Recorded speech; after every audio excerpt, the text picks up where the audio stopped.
Quick episode recap. It's another day, and Hiraku is ready to work, but Lu lags behind him looking very drowsy. Ohayo.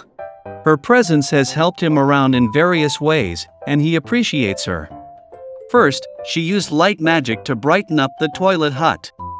It's something basic for her, but for the magicless Hiraku, he is amazed.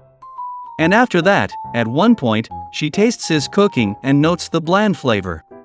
Lu asked if he used any salt, but Hiraku admits he hadn't been able to find any after all his time alone. She looks at him like he's an idiot. And Lu proceeds to easily point out a white layer of earth that can be turned into usable salt. You would think he would be more observant as he dug down into the ground, but he's clearly lacking some knowledge.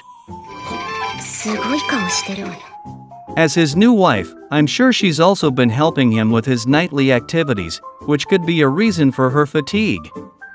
On top of her being a vampire. His tool does give him infinite stamina after all. Hiraku and Lu plan their day, and he wishes to start by observing the growth of the fruit trees he previously planted. They are orange and peach trees, and Lu looks forward to tasting them. It will take a while to grow, but he's willing to wait quietly with Lu. She has also grown her own herbal garden to make the tea that they are drinking, but Hiraku would prefer to drink green tea instead. Surprisingly, the same green tea leaves can be processed differently to make various other types of tea. While he ponders deeply for his love of tea, Zabuton rings the alarm, alerting them to danger in the vicinity. He and she quickly rush to the signal location, and they come across a familiar scene of a ravaged woman tied up. She, like Lu, initiated the attack, and she begs to be saved.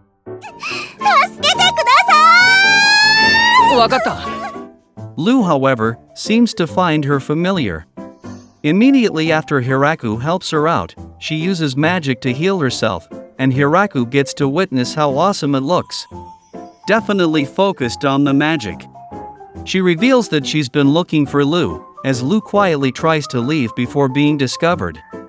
She tries to take her away, but the dogs take provocation to that. The woman never expected to find Lu in the Forest of Death of all places, and laments how dangerous the creatures here are. Lu also shares her similar experience, and they have a bonding moment over how scary life can be. She finally takes notice of Hiraku, and curiously asks who he is, and Lu affectionately introduces him. She is shocked that Lu formed a couple with him, and he proceeds to greet her. She also takes the chance to introduce herself. Hiraku's understanding of angels are limited to holy warriors that serve God, but Lu quickly explains angels aren't that glorious. They are more likened to a war-oriented race full of muscle-brained idiots. Of course, Tia finds offense to this, and butts in that they were at one point objects of worship to humans as well. Tia was tasked with bringing Lu back as there is a bounty on her for going on a rampage against some nobles. Lu was bothered by them, so she felt the need to teach them a lesson. But according to Tia, this isn't her first offense. While she liked to conduct research quietly, if someone comes to bother her, the situation always ends with an explosion. They continue their argument, and Hiraku notes that they get along well. Lu concedes that she might have gone overboard, and admits to Hiraku that she ended up here because she was running from Tia. Tia is surprised she would admit to her lacking, but Lu's change is attributed to getting beaten up, and Tia can't help but understand her. They quickly tangent from the depressing talks, and Lu excitedly invites Tia to also live on the farm with them. She is given a quick tour on the different regions of the farm, and Lu finally introduces her to our friendly neighborhood spider. They were about to harvest the crops, and Lu asks Tia to participate as well. She is surprised by the amount of plants needed to be harvested, and finds it demeaning to get her hands dirty, but she is quickly dragged away by Lu. Hiraku gives a quick demonstration on how to pick the cabbages, and Tia gives it a try as well. He wants to give her a taste of what farming is like, and sprinkles some salt on the cabbage leaves for her to try. 美味しいです。すごく。そうか。 After spending the rest of the day harvesting, everyone is dirty and exhausted, but not for long. Hiraku feels left out. Tia learns the joy of eating strawberries.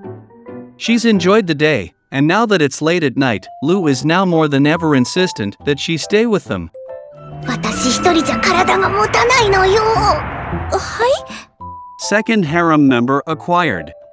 And so, more time passes by, and Tia gradually gets into the routine of growing the farm with everyone. She is obsessed with strawberries and requests Hiraku to grow more, but the farm is already operating at maximum capacity with only 3 people to manage, so there's nothing they can do. Lu suggests Tia work harder, but Tia calls her out for being lazy. Hiraku intervenes and states growing too much will create waste. He notices the next generation of dogs were already born. They'll only increase in population, and Tia gets afraid. Hiraku feels that the hut he gave initially is likely no longer big enough to house them all, and so he decides to expand the area nearby to be exclusive for the dogs to live. At this point, he also hasn't bothered to name the next generation as there are too many of them, so I guess they'll forever be unknown.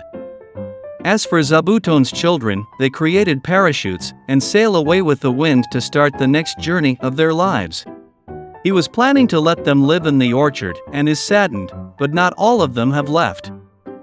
Tia also tells Hiraku that she will be leaving briefly and flies off. She comes back a few days later, and she's brought company. It's an all-female group of high elves, and they introduce themselves. リアです。リーフです。リコットです。リゼです。リリです。リタです。リーズです。 He noticed the similarities in their name, and Leah states it's because they're related. Tia hopes that he can lodge them, and she shares their sad history. Many years ago, the elves' once prosperous home were turned into ruins after they were dragged into war by humans. Ever since, the elves disbanded and turned into small nomadic groups looking for a place to settle down and repopulate. These girls still haven't found a place to call home, and they implore him for help. Likewise, Tia and Lu comment that they are skilled workers known for their various talents and encourage him to accept them. And the best part is, they are still very young, with the oldest only being 400 and the youngest being 300 years old. More people to help with Hiraku's nightly urge for intense yoga. Hiraku agrees to take them in, so long as they agree to get along with the other residents of their abode. Lu excitedly introduces them to the dogs and our friendly neighborhood spider. With the sudden increase in settlers, new facilities need to be built to accommodate them. They build a garbage disposal and a toilet site, followed by starting the construction of one big house. As they are skilled in construction, Hiraku got to learn new techniques from them as well. He slaved away for them, doing a lot of manual labor, and eventually the house was completed. Lu and Tia remark offhand that it's much nicer than their little hut, and Hiraku can't help but feel offended. They take a look inside, and we see that the inside is lit with magic, and the first floor consists of the living room, kitchen, and storage areas. The second floor consists of their bedrooms. Many days later, the girls have now gotten started to get used to the farming life as they watch on. They diligently help with the harvest, and Hiraku is shocked to find out elves actually use fires and eat meat as well. He always thought of them to be tree huggers that only ate the fruits and reject unnatural objects. Essentially, to him, they are beings that are one with nature. そんな生活、森の中でやったらすぐ死にますよ。